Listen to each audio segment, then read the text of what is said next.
What's going on, agents? Von Diegel here, coming at you with some more Project Resolve PTS notes. Today we're going to take a look at the proposed changes to the weapons in the current game right now. With that being said, like, subscribe, all that other good stuff. Now let's get into the video. Okay, let's start with the assault rifles. The ACR, the AKM, the AUG QCB, FAL, M16, and PDRs are all getting a weapon damage buff, while the Sitar, the Honey Badger, and for the most part the F2000s are getting a magazine size increase, and the F2000, the military G36, and the military P416s are getting a RPM boost only. Going over to LMGs, they're getting a weapon damage increase across the board for the Stoner, Quiet Roar, Blue Screen, L86, HKGR9, M249, M60, MG5, Iron Lung, Negev, and the classic RPK 74.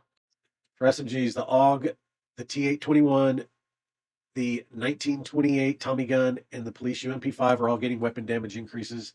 Looks like the Banshee, the MP7, and the Converted S are getting weapon damage increase and an RPM boost, while the Converted SMG9 is just getting an RPM boost. The MP5 is just getting a magazine size increase. Cover rifles real quick. The ACR, SS, Ruthless Merciless, UIC 15, MOD 2, M16 A2 Burstfire, MD Urban MDR, Mark 17, the 6716 Ravenous USC, .45 ACP, Resolute MK47 are all getting weapon damage increases across the board. And for the marksman rifles, the M700 series is getting a weapon damage increase plus optimal range increase. The Covert SRS, Mantis SR1, and SVDs are getting weapon damage increases, while the Tactical 308 series is getting an optimal range boost only. I forgot to mention the RPM boost as well. I like the weapon damage increase for the LMGs and the rifles. Looks like the assault rifles are kind of all over the place with magazine size increase, weapon damage increases, RPM increases, and whatnot. I guess I'll have to feel my way through that when the content actually drops. One thing to be aware of, though, is that with the increase in weapon damage for all these weapons, they're probably going to increase the NPC's survivability, so they're probably going to be a little more spongier, too. Just because we're getting more weapon damage doesn't mean that they're not going to balance it somehow.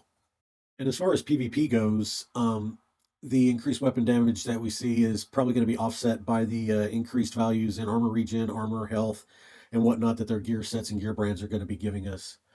All in all, I'm looking forward to this update. I will cover more in the next video. I think the next video I'll be covering new talents, new weapons, and new gear that's coming out. We'll see you on the next one. Von Diegel out. Stay frosty.